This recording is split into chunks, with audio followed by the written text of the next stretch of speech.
Hey guys, this is Worm from Worm's Maths Academy. Um, Finally got some time to have a crack at 2021 NHT exam. Does it say NHT anywhere? I guess it has to be because it's 2021, unless I'm giving you guys the solutions to the real exam. I thought it said it somewhere in the book. Okay. Quite a few people have asked me to do this. I just haven't had time to. So now's my chance. I actually haven't heard much about this at all. Don't really know anything about the paper. So let's just smash it out.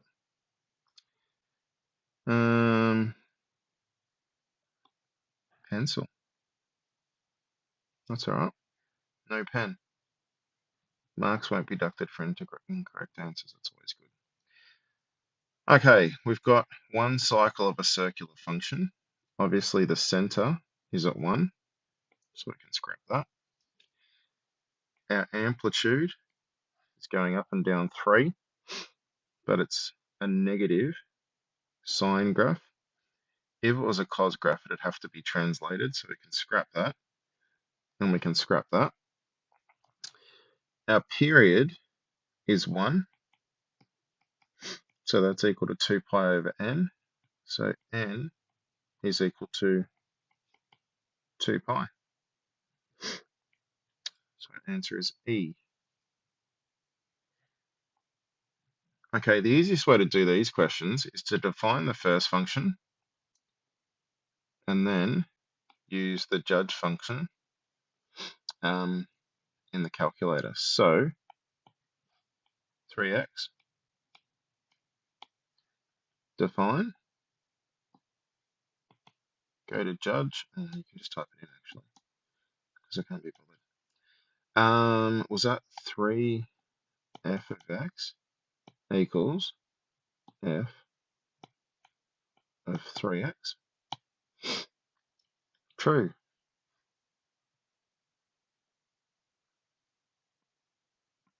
X is greater than 0. I don't think it'll make any difference, especially not with this function. X is greater than 0. Still true. What was the second one? Root 3x. So our answer is A. Don't even need to worry about the other one. Okay, this function here, x to the 4 on 4, x to the 3 on 3.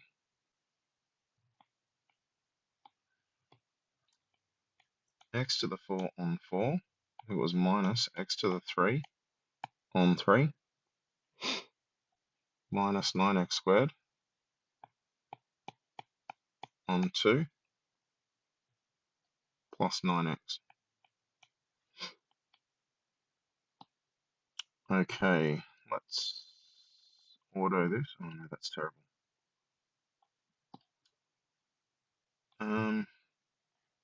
Let's go from negative 5, negative 5 to say 5, and then fit it. Okay, so we've got to find our turning points because that is where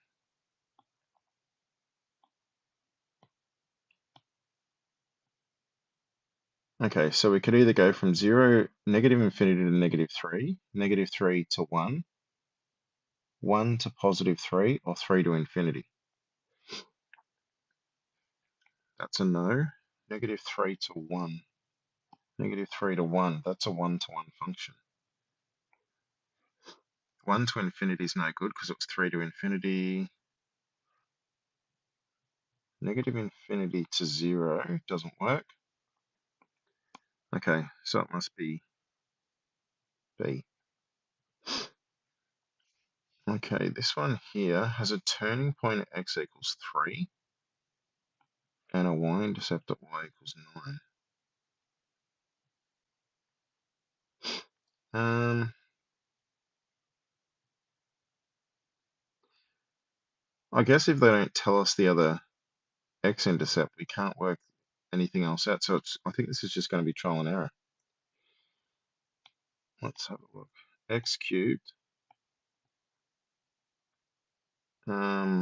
plus ax squared, and let's use the first one, -5. X cubed minus 5x squared plus 3x plus 9. X cubed minus 5x squared plus 3x plus 9. Okay, so we've got a turning point at 3, we've got a y-intercept at 9.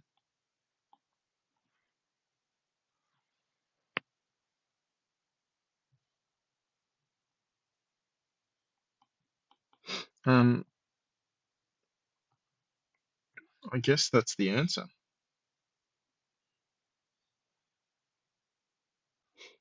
Let me just check it again. Let's just go fmin to make sure. Sorry, min. So that's definitely 3. And y-intercept is 9. So it's A again. That's a nice one.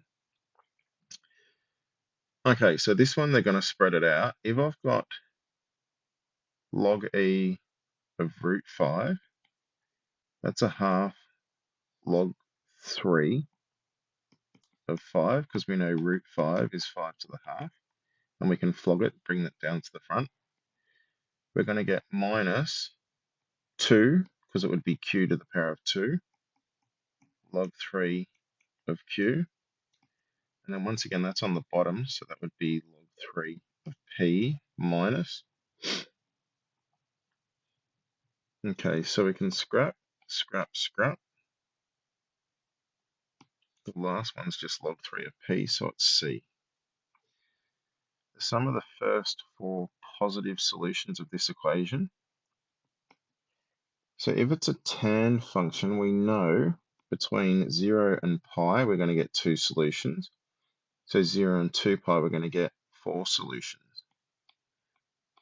So we can say tan 2x minus 1 equals 0 between 0 and not root 2 pi, just 2 pi. Solve it. Get exact answers. Okay, pi on 8, 6 pi on 8, 9, 15 pi on 8, 28 pi on 8, 28 pi divided by 8. I just added them together. 7 pi on 2. Okay, not too bad so far. Okay, so this is the derivative, which means that we've got turning points at 1 and 3. We've got a positive gradient until we get to 1, and we've got a negative gradient until we get to 3, and then we've got a positive gradient again. So 1, 3, 1, 3, 1, but that doesn't have a positive gradient to the left. That's not right, that's not right. We know when we antidiff a quadratic, we get a cubic, so it's got to be one of these two. Oh, I missed that. F of 0 is 1, so that doesn't go through 0, 1, but that does. So it's B. Okay, part of the graph of the function below has turning points -2 root 2 -1 and 2 root 2 -1. F of x is strictly decreasing for. So it's either strictly decreasing there or it's strictly decreasing there.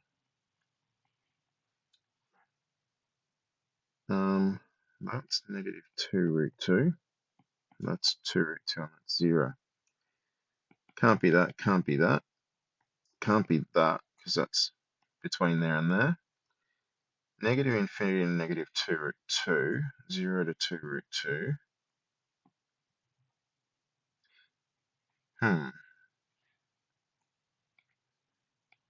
It can't be that, but the definition of strictly increasing is over an interval from A to B.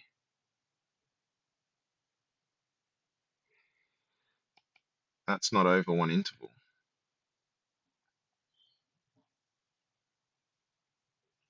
So I'm thinking that's what they're gonna give as the answer, but there's no answer. That's not real. Like that's not correct.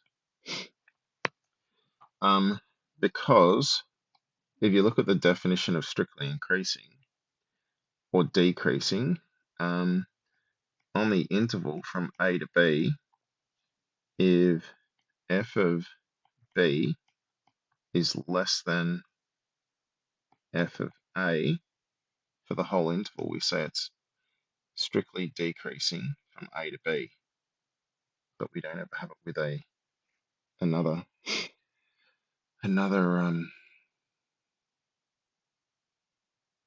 like two intervals. Okay, continuous and differentiable function. Well, the definition of continuous is differentiable, or if it's differentiable, it must be continuous. So one or the other, it doesn't really matter. Has roots at x equals 1 and 6 and a repeated root at x equals 4.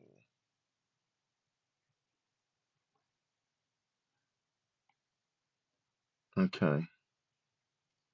1, 6, a repeated root at x equals 4. Is this a polynomial? It doesn't actually say. So they must be saying that it's something like that.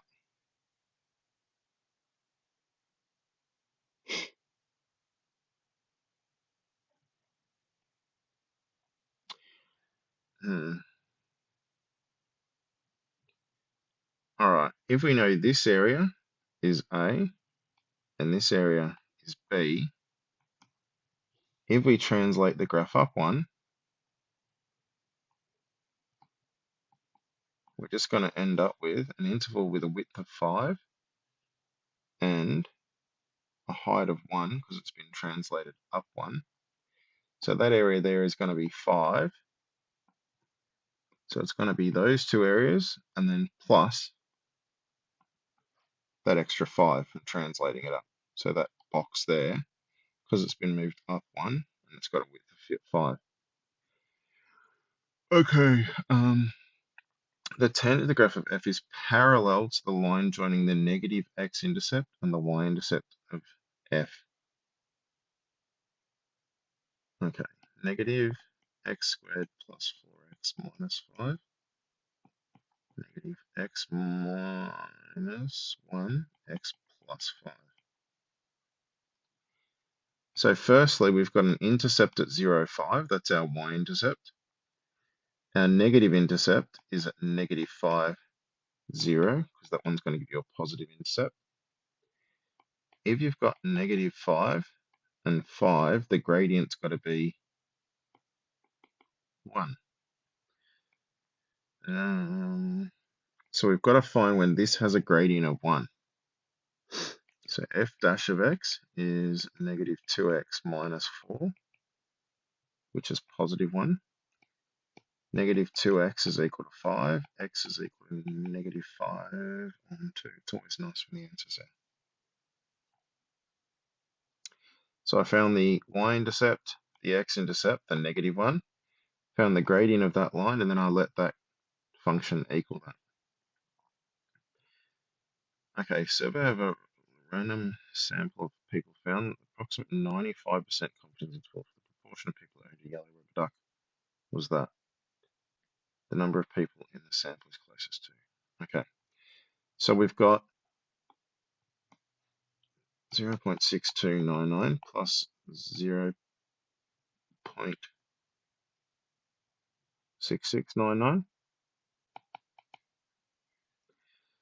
Divide that whole thing by 2 to find out what P is.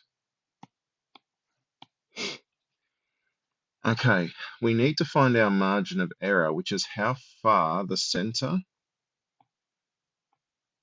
and either the lower bound or the upper bound are apart. So it's 0.02. So we know our margin of error is equal to 1.96 square root of P1 minus P on N. So 0.02 equals 1.96 square root P times 1 minus P divided by X. And we want to find out what X is. 2185.19 E. Okay, the transformation that maps a graph of X cubed minus X onto that graph. All right. So firstly, we know it's been multiplied by 2. It's been translated right one. And it's been had 4 added up. Assuming we go in that order, which we are, dilations and then translations. So 2 from the x-axis means that's a 2. So it's between these ones. 1 to the right, that's both fine. 4 up, that's wrong. Because the translation occurs second. If the translation occurred first and then we dilated, this one would be right. So if that had a bracket around it, but it doesn't. So it's going to be A. Okay, the function p of x equals ke to the negative kx, where x is greater than 0, k is greater than 0. The value of a for which p of a equals a half p of 0. So let's just define this function. K times e to the negative k times x. Okay, was it f of a equals a half f of 0? And we want to solve for a. I'm pretty sure log 2 on k. P of a is a half p of 0. What was it? Log 2 on k, b.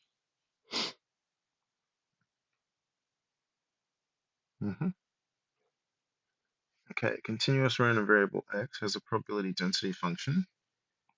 That looks pretty similar to what we just did. If we change that to a 0.2,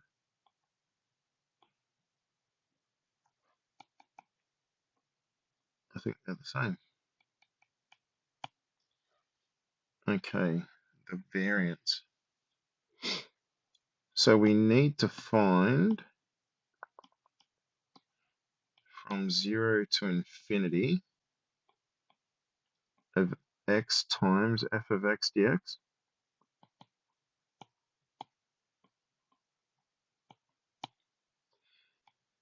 And then we need to find x squared times f of x dx.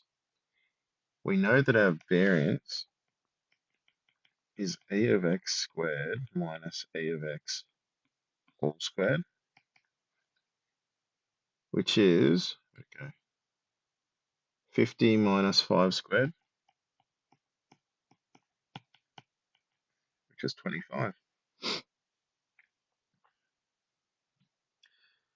Okay, the graphs of the function f and g and both functions have the same domain 0 to b, where b is greater than 0, the same average value. So if the widths are the same, then if they've got the same average value, the areas must be the same. So this has an area of a half times b times 2b. This has an area of 8b. B squared minus 8b is 0. B minus 8 is 0. So b equals 0 or 8, so b must be 8. So if they've got the same interval, remember, it's 1 over b minus 0, the area. In this case, the area has to be the same if they've got the same area under the curve. Okay, in a particular city, it's known 70% of adults get their haircut every month. A random sample of 720 hours of city is selected. As an example, find the proportion of adults who get their haircut every month is greater than 0.72. So we could say x is binomially distributed, 720 and 0.7. The probability, remember to calculate, we know x is p hat over n. So p hat, no.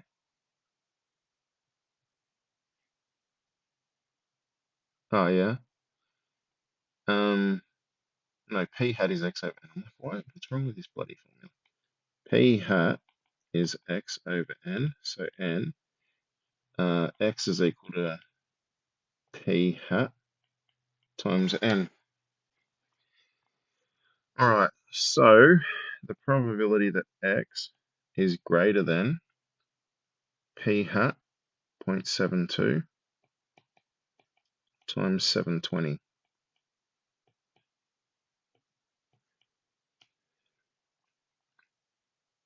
I've got the 2.72 times 720.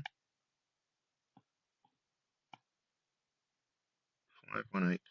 So the probability that x is greater than 518.4, which is the probability that x is greater than, because we can only take integer values, it's got to be greater than 519. I wonder if they set it up to trick people. Binom CDF, 519, 720, 720, and 0.7, 0.1187. If I change it to 135, was it 7 or 9? So there's your trick one. If you had have chosen rounded it down, remember when it's discrete, you've got to round up. Okay, part of the function below the horizontal line is a tangent, f at the minimum, b, f of b. Okay, a times f of b is going to be a negative value, so that would be negative. And then if we went from a to b, we're going to get, that's not it. And that's the same, they're both negative. B times f of b, that's that, but it's also going to be negative, so that's no good. That's going to be negative, and then that would be positive, so it's not that either. A to b of that function is going to give you that area is a negative. B times f of b is going to give you that area, but negative. But when you multiply it by negative, it becomes a positive. So we get that red area, take away the purple area, which gives us the correct answer. Okay, this one here, we want to get x sine x by itself. So we get x sine x is cos x minus d dx of x cos x. If we anti-diff both sides,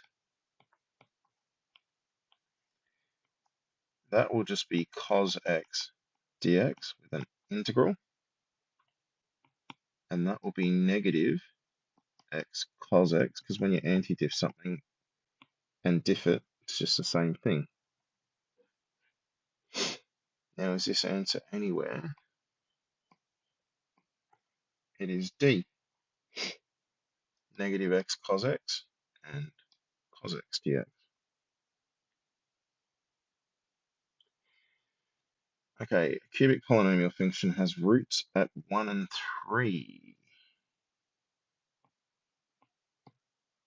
So there's 1, there's 3. Now, if it's a cubic, it's either got to have 3 points of intersection, or if it's got 2, it's got to turn on one of those points. It's got to go through 3. So it's either got to go down like that, and not like that, or it's got to go down like that and like that. All right. Which of the following statements must be true about the function g, where g is root f of x? Okay, so what do we know?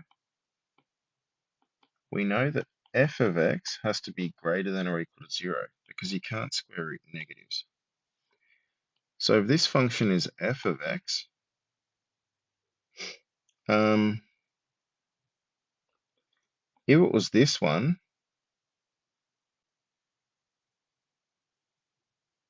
we couldn't include 3 to infinity.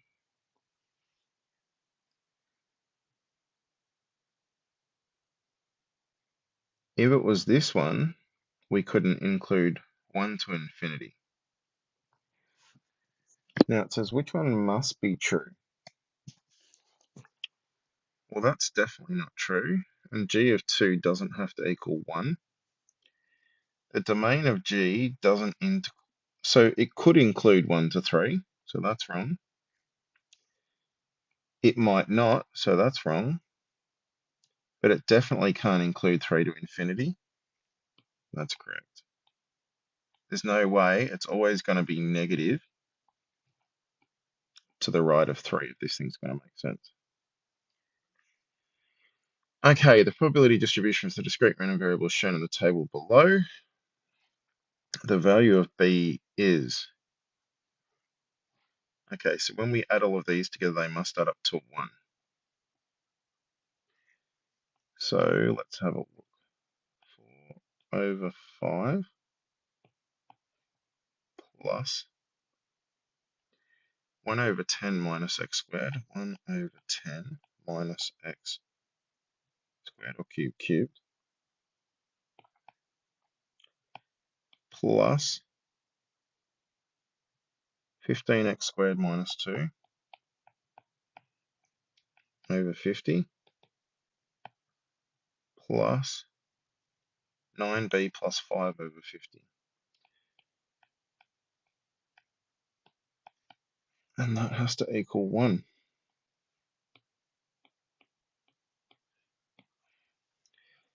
Okay, negative 0.4, 0.5, and 0.2.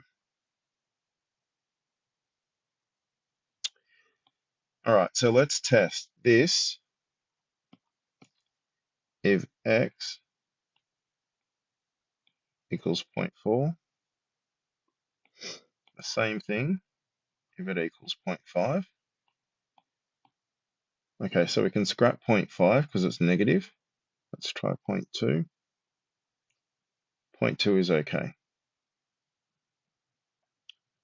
Now we try the second one.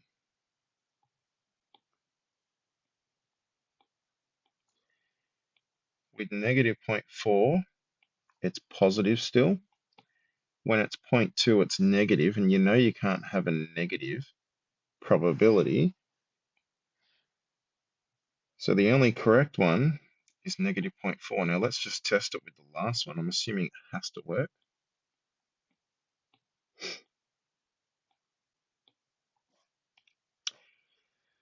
Positive. So we know, even though you might think it can't be negative 0.4, if that's negative 0.4, negative becomes positive. That becomes positive. And if you say 9 times negative 0.4, you get negative 3.6 plus 5 over 50, which is still positive. So always be careful with questions like this where you think, oh, it can't be that value. They generally set it up. So you have to think about it more than what